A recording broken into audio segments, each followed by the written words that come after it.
Jadi di sini aku akan ngejelasin tentang teori konflik organisasional menurut Stoner and Wankel. Jadi ketidaksesuaian paham atau persepsi yang terjadi di antara dua anggota atau lebih di dalam organisasi. Organisasi memainkan peran dalam mengembangkan keterampilan kepemimpinan, mendorong kegiatan sosial, dan menyediakan tempat untuk berpartisipasi.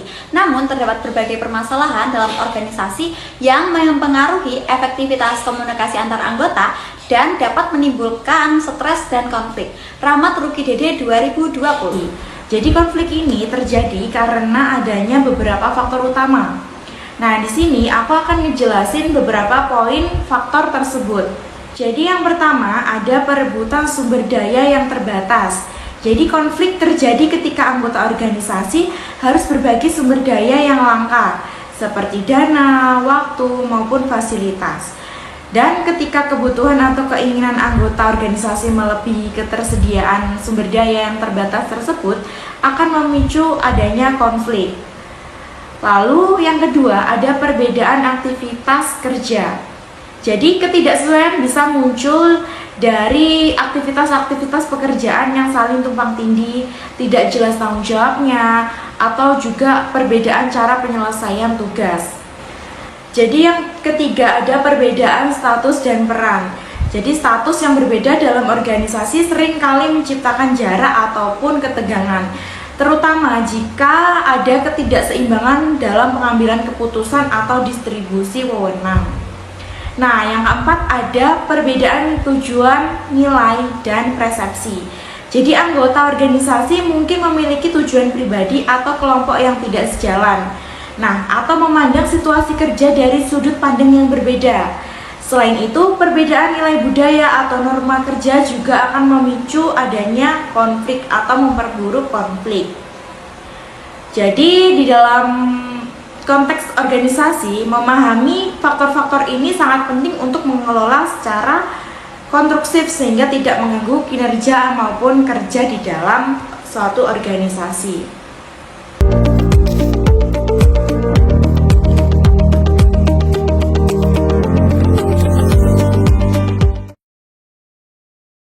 Sore hari ini saya berkesempatan bertanya kepada Direktur LKSA Nurul Husna sebagai objek wawancara kami dengan materi iklim komunikasi organisasi. Mungkin langsung saja ya Mas ya untuk pertanyaan yang pertama.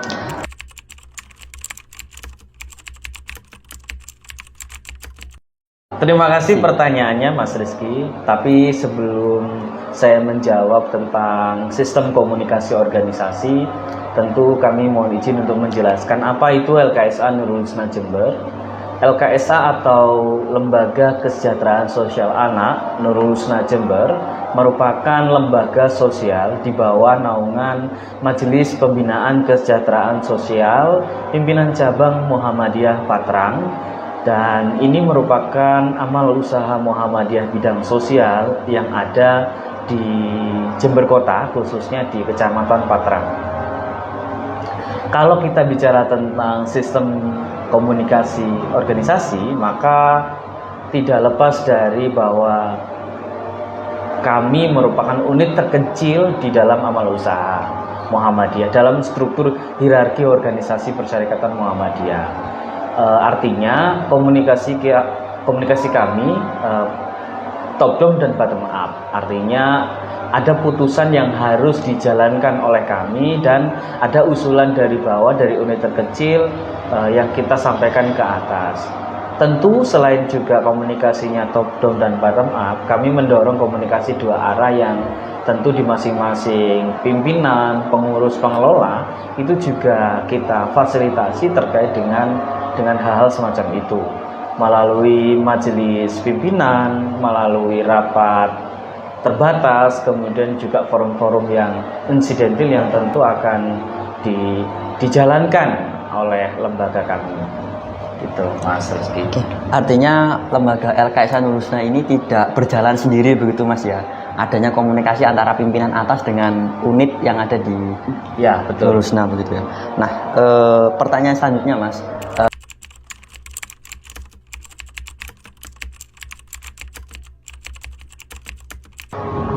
Kalau di LKSA Nurul Husna Jember itu ada beberapa majelis yang istilahnya forum ya. Kami mengistilahkan forum pimpinan itu dengan istilah majelis. Kami punya majelis pimpinan, istilahnya majelis pimpinan itu pertemuan dalam 1 bulan. Kami punya pertemuan khusus dengan Dewan Pimpinan, juga Badan Pimpinan Harian, pengelola dan lain dalam rapat besar. Lalu di bawahnya ada majelis santri. Kami biasanya mengadakan forum seminggu sekali. Seminggu sekali itu dengan para santri untuk sekedar bercengkrama atau merefleksi seminggu ini telah melakukan apa. Jika ada kesalahan mana tentu kita carikan bersama solusinya, perbaikannya bagaimana. Jika ada masalah-masalah yang tidak bisa diselesaikan di majelis santri itu, kita tentu bawa ke majelis pimpinan.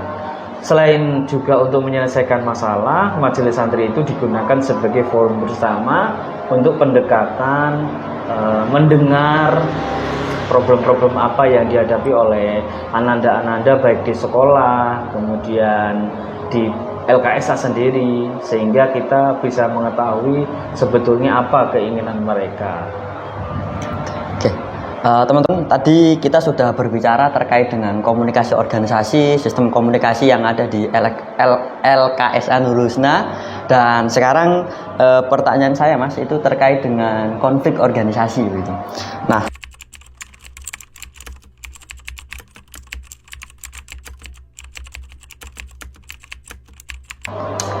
kalau kita ngomongin soal organisasi, pasti nggak lepas dari konflik ya? Konflik-konflik, entah itu konflik besar atau konflik kecil, itu pasti ada. Kalau di antara yang sering kita temui, konflik-konflik kecil yang ada di sini itu, misalnya kalau antar santri biasanya kadang menggunakan barang tanpa izin. ya. Kemudian kalau istilah pondok itu kan gosok ya, gitu. Itu biasanya sering terjadi salah paham, kemudian sampai, tapi kesalahpahaman ini nggak sampai berkelahi atau sampai gimana, paling hanya cekcok sekedarnya atau diem-dieman gitu. Terus para asatid menyelesaikan dengan memberikan nasihat dua-duanya bahwa hidup bersama itu harus saling berbagi dan kita harus bisa saling mendukung. Paling itu kalau di konflik-konflik kecil di antara para adik-adik gitu ya, para santri yang itu masih bisa dikondisikan. Kalau di antara pimpinan mungkin komunikasi yang sering miskom gitu. Ya, miskom terkait dengan tugas pelaksanaan. Kadang-kadang yang unit terkecil itu tidak bisa memahami tugas yang diberikan oleh pimpinan di atasnya, dan seringkali terjadi bahkan juga tugas tidak terselesaikan. Tapi namanya juga sebuah organisasi sosial, di masing-masing posisi punya inisiatif untuk menyelesaikan istilahnya kerak-kerak kecil yang itu bisa mengganggu. Kalau itu tidak terselesaikan, maka iklim organisasi juga pasti terganggu. Sehingga tadi kami menjelaskan soal majelis. Fungsi majelis pimpinan, rapat besar bersama pimpinan itu menyelesaikan problem-problem kecil yang atau miss yang terjadi di bawah itu, yang itu bisa diselesaikan di pimpinan, kita selesaikan di pimpinan. Kalau secara personal tidak bisa selesai, maka kita angkat di majelis pimpinan. Kalau seandainya berbasis institusi problemnya, konfliknya lebih besar, maka kita juga punya majelis di atasnya, yaitu majelis triwulan. Majelis triwulan itu digunakan oleh LKSA se-Kabupaten Jember untuk sekedar berbagi, sharing, hearing terkait dengan problem-problem yang ada di masing-masing LKSA. Dan itu bisa untuk menyelesaikan masalah kalau kita bisa sharing di dalam majelis itu. Siapa? Artinya dalam pemanajemen konflik itu sudah ada dan tersistem begitu, Mas ya? Iya, betul. Antara pimpinan atas dan bawah begitu ya. Nah, mungkin lanjut teman-teman, karena kita tadi ngobrol masalah konflik di organisasi, pasti juga ada namanya stres mungkin, Mas ya, di organisasi. Nah, mungkin pertanyaan saya,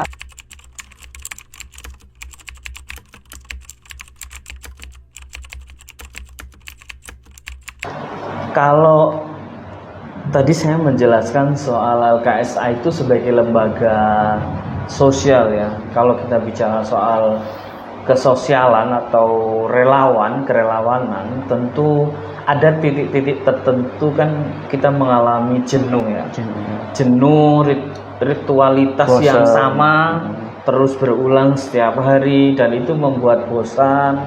Terus istilahnya kalau kita ngomong rutinitas yang terus diulangi dan itu merasa jenuh, kadang-kadang juga bikin stres. Nah, tentu sebagai pimpinan, sebagai anggota di badan pimpinan harian, gimana cara treatment untuk bisa teman-teman itu selalu fresh, maka kita berikan opsi-opsi terkait misalnya kalau momen-momen tertentu kita bisa refreshing, kemudian kalau kegiatan-kegiatan kosong kita bisa menggunakan itu untuk kegiatan seperti sekedar bakaran, barbekyuan, itu untuk sekedar menyamakan persepsi. Dan kalau dengan adik-adik kita biasanya bawa ke tempat wisata bareng-bareng dan kita bisa bergembira. Situ aja sih sebetulnya kalau di tempat kita. Kalau ngomongin stres pasti ada karena rutinitas yang terus berulang. Tapi kan bagaimana kita bisa mengendalikan emosional tingkat kesetresan itu biar nggak jadi masalah. Karena kalau stres semua bisa bermasalah semua. Betul. Gitu. Karena bahaya sekali karena stres itu biasanya mengakibatkan kesehatan mental kan begitu Mas. Ya, betul. Oke. Ini Mas, yang selanjutnya kira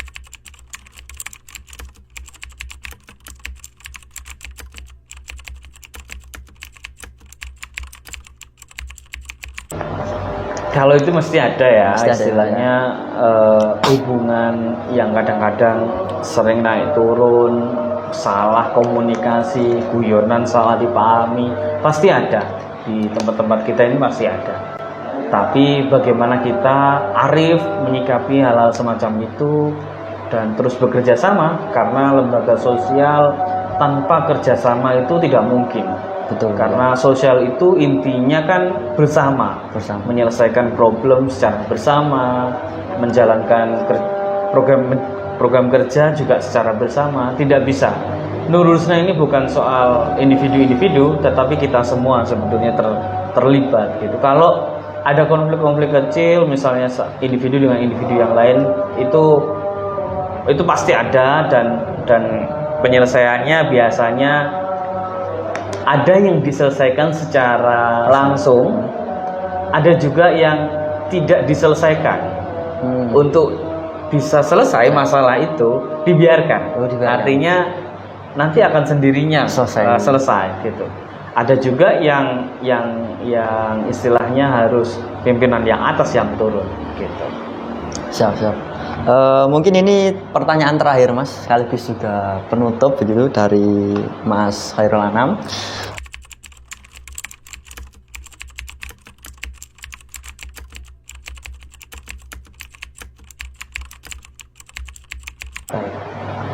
Kalau secara institusi lembaga sendiri tentu kami belum bisa menjalankan itu dan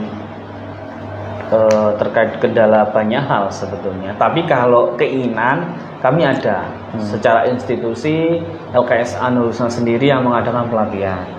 Tapi selama ini kita mengikuti pelatihan yang telah disediakan oleh pimpinan wilayah Muhammadiyah, pimpinan daerah Muhammadiyah, yang itu memang difasilitasi bagi seluruh LKSA baik di Jawa Timur maupun di Kabupaten Jember untuk mengikuti pelatihan.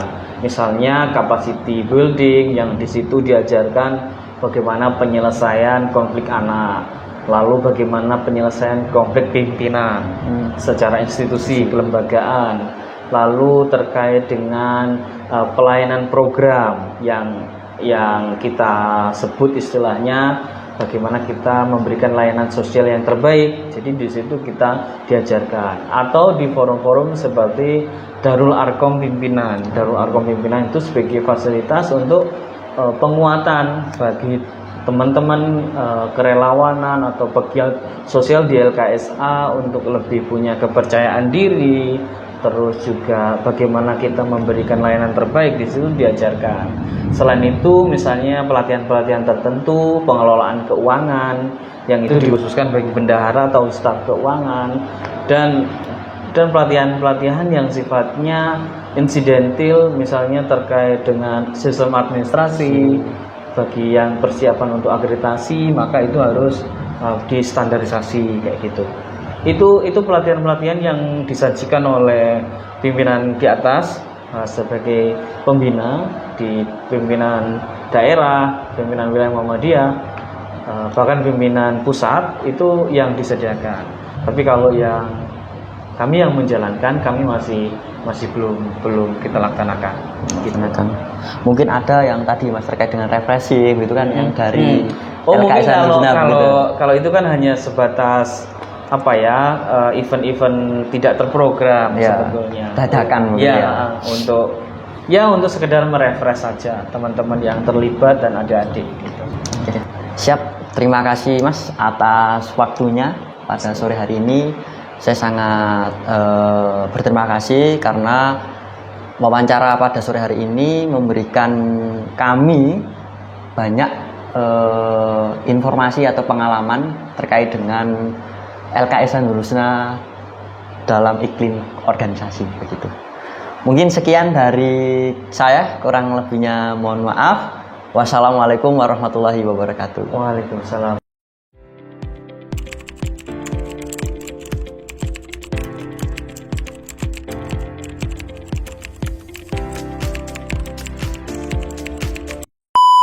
Oke teman-teman, terima kasih